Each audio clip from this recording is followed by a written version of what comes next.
ভাই আমার রসুন সাদা আমি লাইটও লাগাইছি সাদা, আমার তো দরকার নেই মানে অন্য কোনো আমি কালার ই করবো সেট করবো। আচ্ছা, এই যে টমেটোর উপর লাল লাইট, সবুজ সবজির উপর সবুজ লাইট, আপনার রসুনের উপর সাদা লাইট, কালার ভেরিয়েন্ট সবজি ভেদে লাইট লাগানোর রহস্যটা কি? ওইটা আরো দেখা গেছে সবজি যে কালারটা মানে এই কালারটা আরো পাকা কালার দেখা যাবে এই জন্য।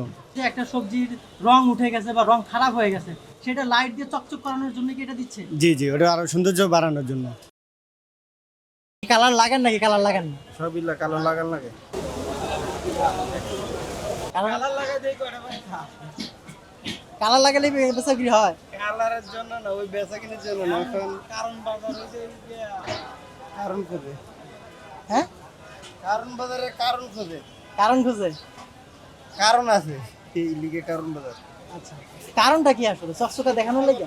চকচকে স্বাভাবিক পরিমাণ মানে একটু ভালো দেখা যায়, কিন্তু লাইটের ধরেন গাজরের পর যদি লাল আলোটা লাগায় টমেটোর পর মনে করেন আজকে এই যে কোন থাইলো জিনিস